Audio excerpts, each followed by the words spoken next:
This video is meant as a D&D theory crafting video only. Do not play this build in a campaign. You will not have fun, your party members won't have fun, your DM won't have fun. Be kind. Do not unbalance a campaign. Previously, other creators have attempted the ultimate armor build, getting all the way to an armor class of 40. This build's already insane and will prevent you from being hit by any printed monster unless they roll a natural 20. But there are some ways to get even higher that they're missing in their builds. So for those who want to be even more extra, I give you the Armor Bot 4500 build.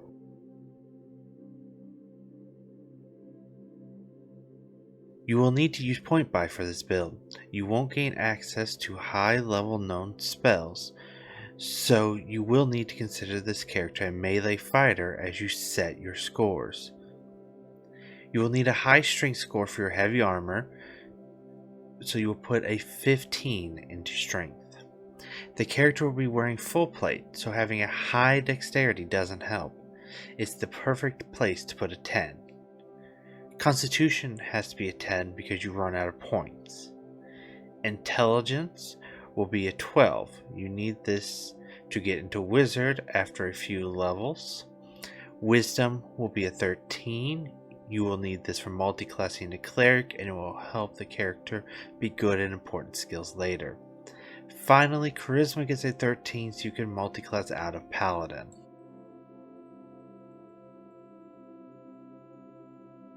For the best possible armor class, there's only one option for race: Warforged. It has the integrated protection feature that gives you a +1 you cannot get from anywhere else. We naturally get a +2 Constitution, which will increase the character's Constitution to a 12. Our chosen score increase will go into Intelligence to get a 13 for multiclassing.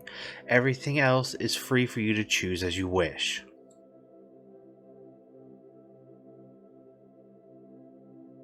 This can be anything you want it to be. No background provides any benefit to your armor class.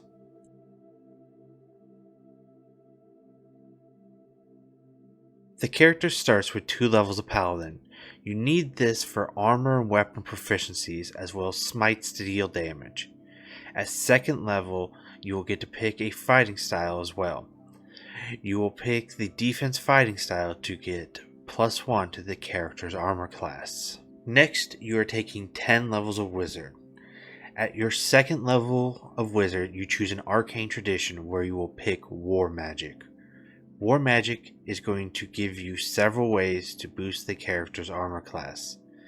At level 2, you get Arcane Deflection to use as a small version of the shield spell. Your 4th level ability score improvement will be the Skill Expert feat. This gives you a +1 strength to total 16. At 6th level, you get Power Surge. It's not the best ability for this build, but you will have one wizard spell that can take advantage of it with Magic Missile. Adding 10 damage to that will give you something viable for ranged combat. At level 8, you use the ability score improvement to add 2 to your strength for 18 total. At level 10, you get the feature you want from Wizard, Durable Magic. This gives the character +2 to armor class and saving throws while they're concentrating on a spell. You're now moving to Cleric for 8 levels. At level 1, pick the Forge Domain. At level 4, use the ability score improvement for +2 strength, so you will be maxed at 20. At level 6, you gain Soul of the Forge, the reason for taking Cleric. This gives your character resistance to fire damage and the all-important +1 to armor class. Finally, at Cleric 8, you can pick any feat you want. I recommend either the Sentinel or Observant feat. Total levels will be Paladin 2, Cleric 8, and Wizard 10.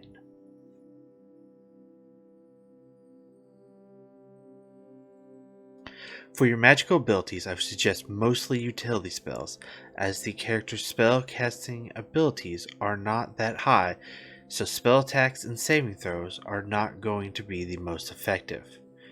Important spells to take for each class. Paladin. Nothing here helps with armor class, but it lets you use all of your spell slots to smite, so your character can deal good damage. Wizard. Shield. This is needed for the +5 armor class boost. Magic Missile. This is your only real option for dealing with a flying enemy. Haste. This will be your main concentration spell for the extra attack and the +2 AC. Counterspell. This is how you protect your own buffs from counterspells and dispel magic. Cleric. Shield of Faith. This is your alternate concentration spell and the one we use to get the max AC. Healing Word. You will not heal much, but it's great for getting people out of death saves.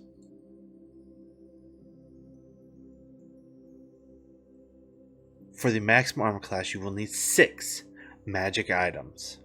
Plate +3. A standard +3 plate armor will get you the highest possible starting point of 21. You don't want anything fancy here because you want to keep your character's attunement slots free. Shield +3. Any build going for the maximum AC needs a max shield. A base item like this doesn't require attunement, so it's perfect for this build.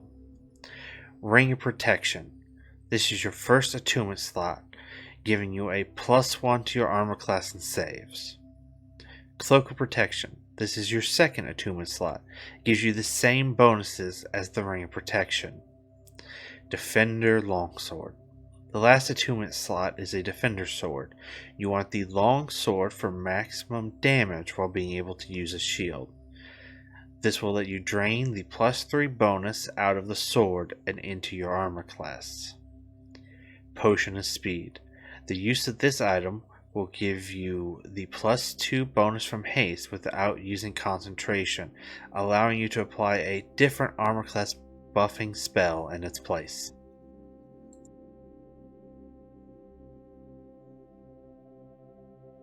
With all of these abilities, spells, and equipment, you will reach a ridiculous armor class of 45. The math for it looks like such. Our +3 plate gives a starting armor class of 21. The shield gives a +5, bringing the AC to 26. The cloak and ring of protection each give a +1 to bring the AC to 28.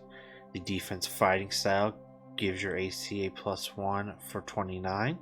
Soul of Forge takes your AC to 30. Integrated Protections +1 makes the AC 31. The Defender Sword can boost you by 3, making your AC 34. When Shield of Faith is cast to your character for +2, it makes their AC a 36. That's a concentration spell, so Durable Magic gives you an additional +2, making your AC 38. Drinking the Potion of Speed will give you the +2 bonus of the haste spell, making your AC 40.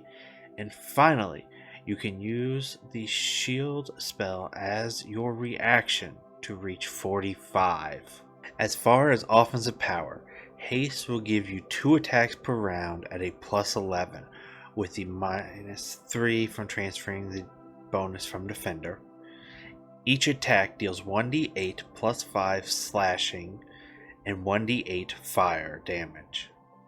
You can also smite for massive damage, having access to 9th level smites, which provide an extra 10d8 radiant damage. For range combat, you would rely on the Magic Missile spell and can get a +10 damage to it from Power Surge.